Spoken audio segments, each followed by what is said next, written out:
الحمد لله والصلاة والسلام على رسول الله وعلى آله وصحبه ومن والاه.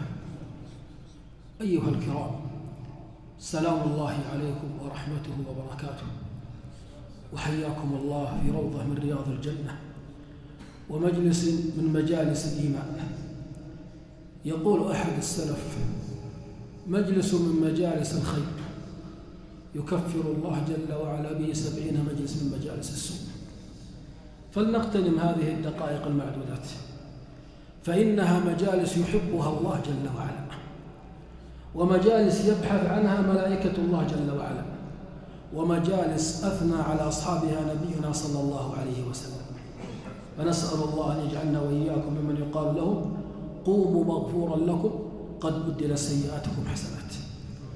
حديثنا أيها الأحبة من كلام الله جل وعلا، وأعظم ما يتحدث به هو كلام الله جل وعلا، وأعظم ما نذكر به ونذكر بعضنا بعض به هو كلام الجليل سبحانه جل في علاه: وقضى ربك ألا تعبدوا إلا إياه وبالوالدين إحسانا إما يبلغن عندك الكبر أحدهما أو كلاهما فلا تقل لهما أف ولا تنهرهما وقل لهما قولا كريما واخفض لهما جناح الذل من الرحمة وقل رب ارحمهما كما ربياني صغيرا. لا إله إلا الله.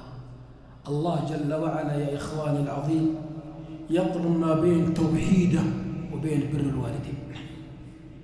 وقضى ربك ألا تعبدوا إلا إياه، أي أمر وأوجب ألا نعبد إلا إياه سبحانه جل في علاه، أي أن نحقق معنى لا إله إلا الله التي من أجلها أرسل الله الرسل وأنزل الله الكتب وقامت سوق الجنة والنار وانقسم الناس إلى مؤمنين وكفار.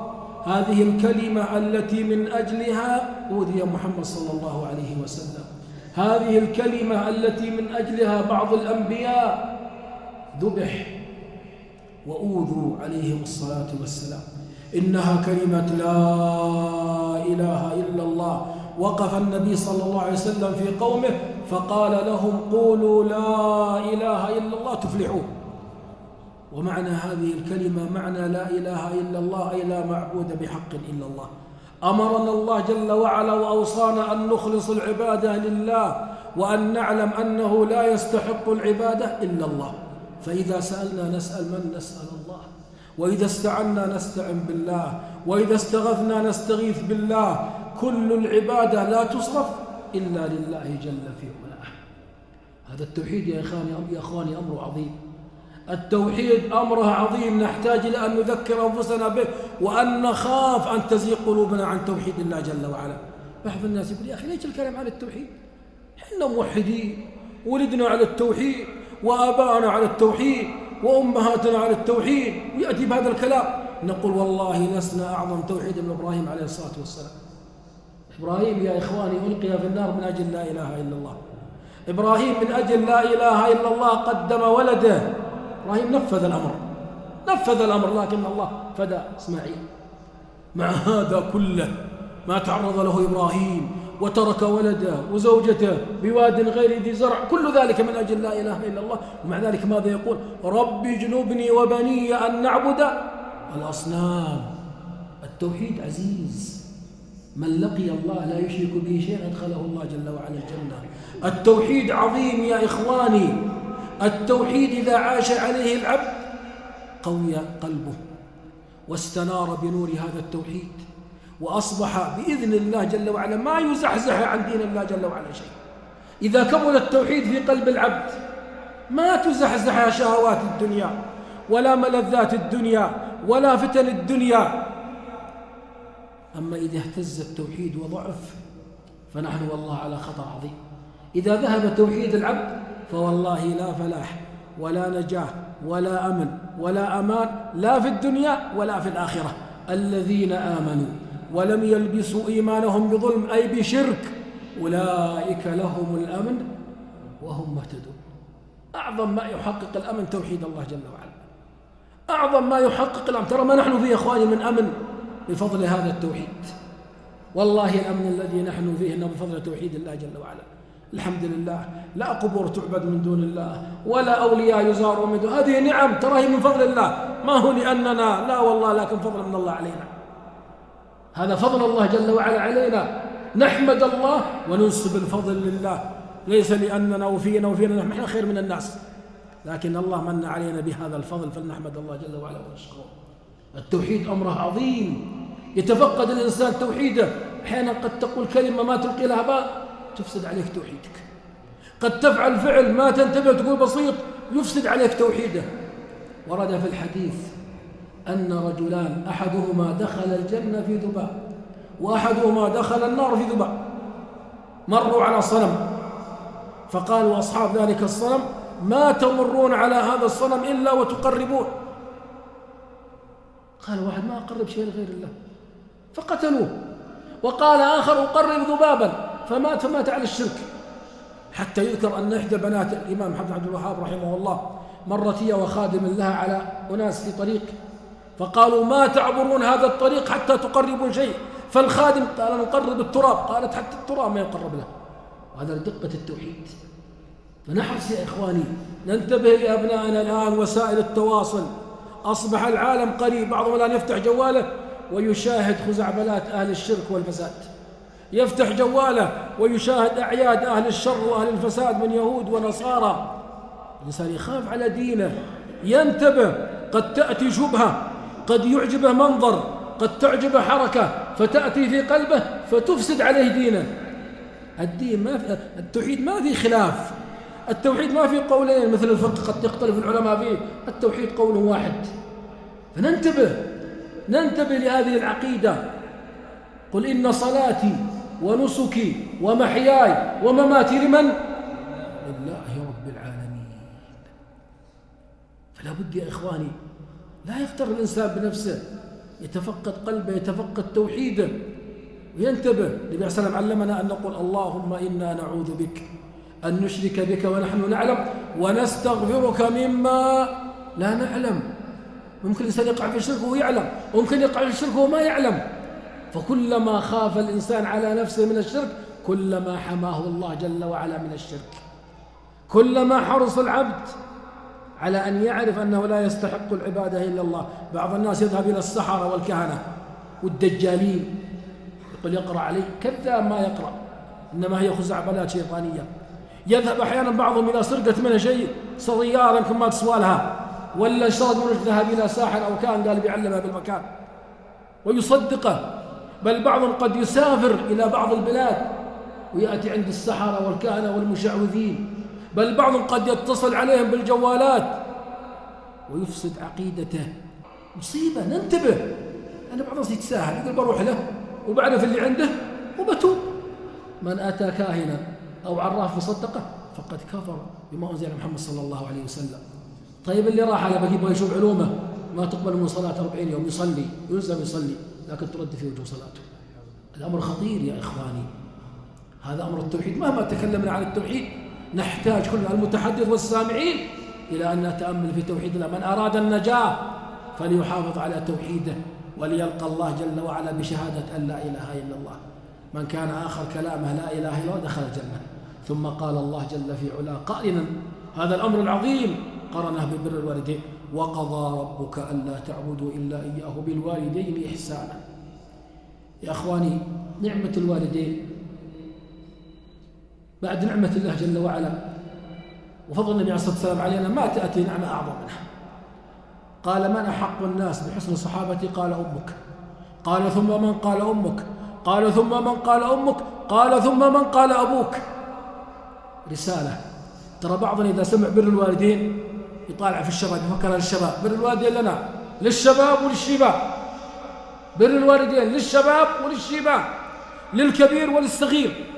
من كان عنده والدين على قيد الحياة فليتق الله جل وعلا في بر والديه. أصبحنا في زمن يا إخواني الآباء يدوروا رضا الأبناء، وده يرضي ولده بأي طريقة، يحاول أن الولد هذا يرضى. بل بعضهم يأتي عند والد يطلب منه طلبات يعجز عنها الوالد، فإذا قال له يا ولدي ما عندي، قال ليش خلفتونا؟ ليش؟ بعضهم يقول له ليش خلفتونا؟ ليش تخلفنا وانت ما انت قادر تعطيه؟ أعوذ بالله. الله يقول ولا تقل لهما أف أف أف.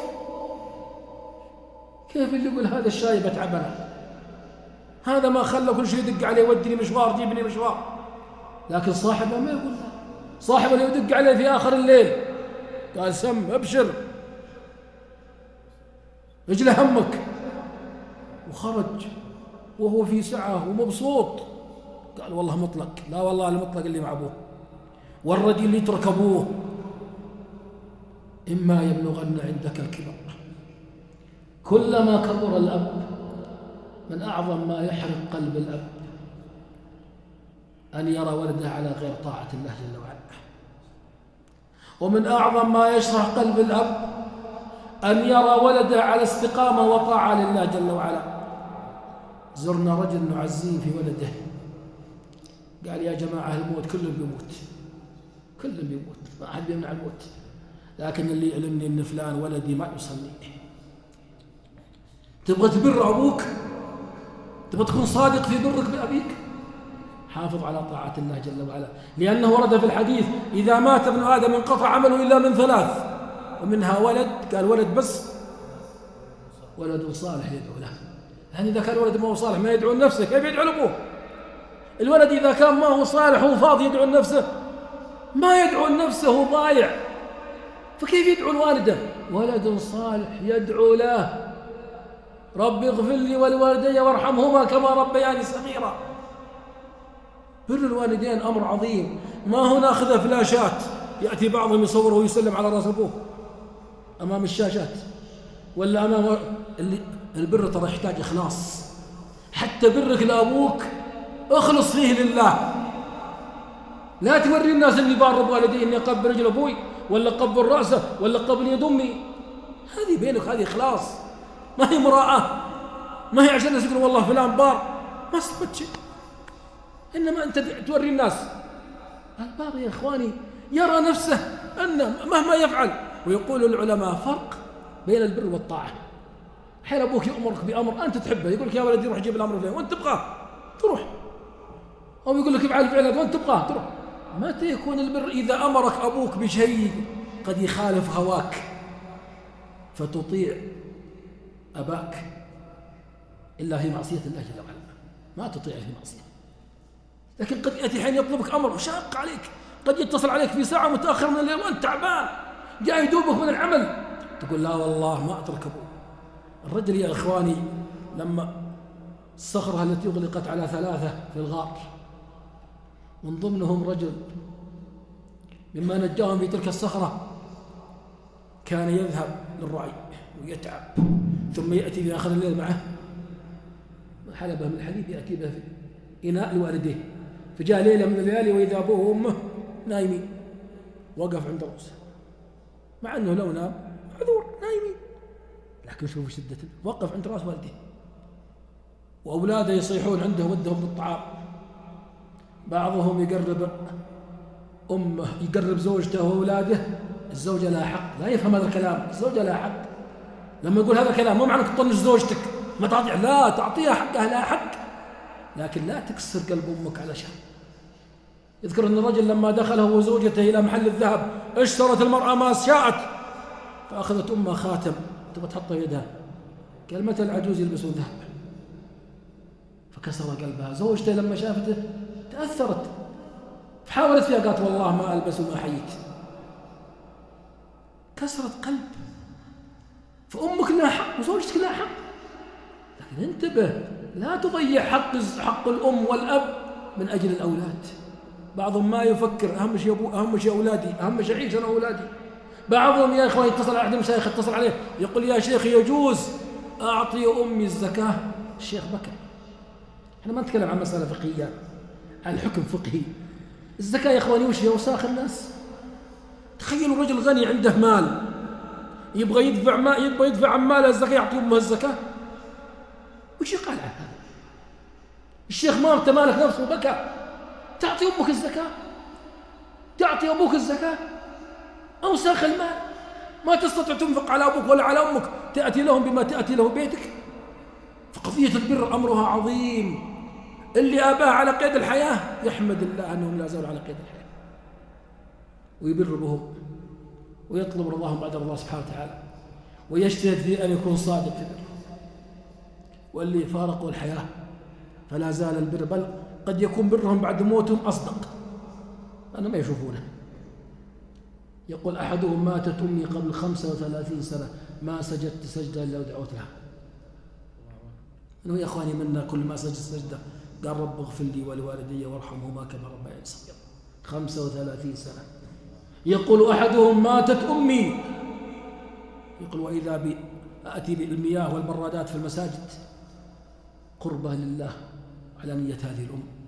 كم من الأخيار والصالحين تحمل هذه الآية وقضى ربك ألا تعبدوا إلا إياه وبالوالدين إحسانا إما يبلغن عندك الكبر، كررها على قلبك، أحدهما أو كلهما فلا تقل لهما أف ولا تنهرهما وقل لهما قولا كريما. بعضهم يا إخواني الآن في وسائل التواصل أظهر عورات الأم والأب. أم لها 60 سنة و70 سنة مستورة في سترها ما يراها أحد، مستورة كريمة شريفة في كل علم طيب، ثم يأتي بها في وسائل التواصل يعرضها أمام ملايين الناس حتى يكسب متابعات. أعوذ بالله من الخزي.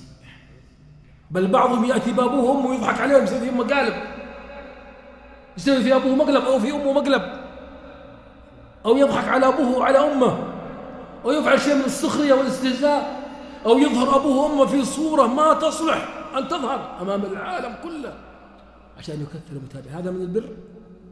لا والله ما هو من البر، لا والله ما هو من البر. نسأل الله السلامة والعافية. فالله الله يا إخواني.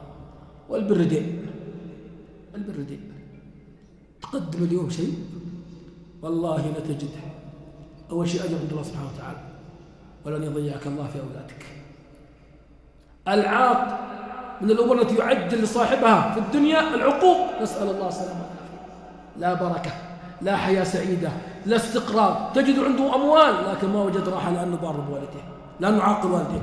وتجد آخر فقير ومع ذلك بار بوالديه. يقول بعضهم والله إنها فتحت علي أبواب الدنيا. فنسأل الله أن يجعلنا وإياكم من أهل التوحيد، وأن يجعلنا من أهل البر بوالدينا. هذه القضية العظيمة يا إخوان.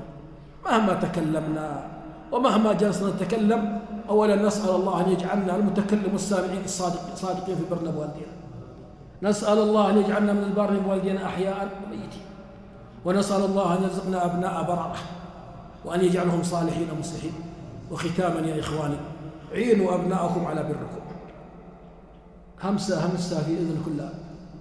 بعض الآباء يكون سبب في عقوق ولده له.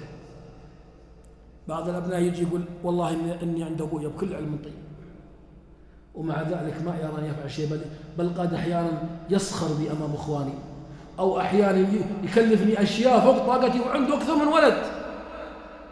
بعضهم يروح يتدين ديون ثم حملها في هذا الضعيف، ثم قال أبوك أنت ومالك لأبيك، أوقع في أمور وحقوق مع الناس، ثم قال أنتم لا اتق الله. صح مأمور أن يقرك، لكن لا تظلمه، لا تظلم هذا الابن. بعض البنات يا إخواني تقول والله إني مع أمي بارة وحريصة عليها، لكنها تلزمني بأشياء فوق طاقتي، كأنك تقول للولد عقني. لا، عينوا على برك. إذا وجدت منه شيء قليل نم هذا القليل، افرح بهذا القليل. أما أنك تكون أنت تضغط عليه حتى تقول له عقني، ما بغى تبرني. فنتقي الله جل وعلا في أولادنا، نتقي الله جل وعلا في أولادنا.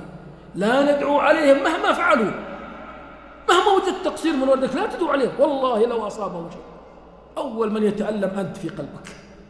لا تدعو على ولدك مهما فعل. كم من واحد دعا على ولده فلما صار يمكن ما بسبب دعوته، لكنه أصبحت حسرة، قال يمكن دعوتي اللي أصابته.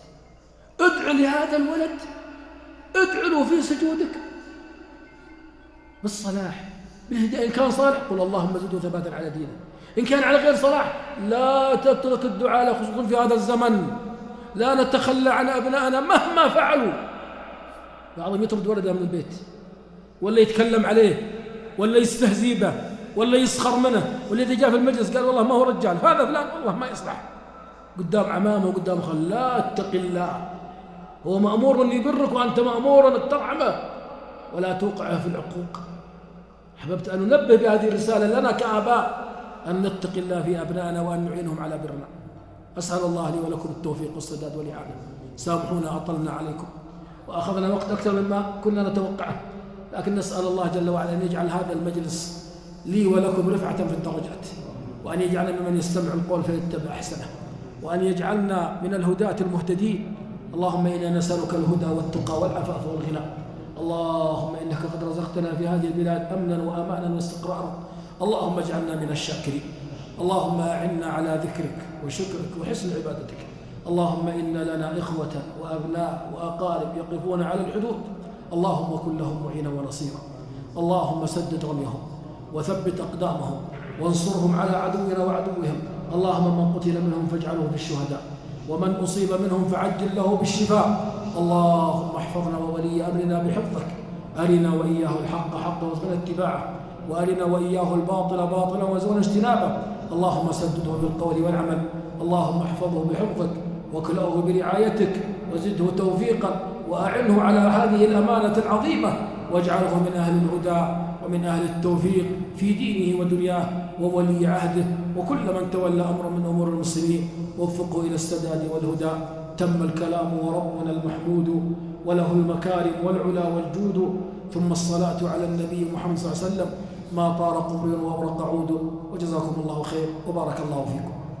جمعية الدعوة والإرشاد وتوعية الجاليات بأبها، بالدعوة نحيا.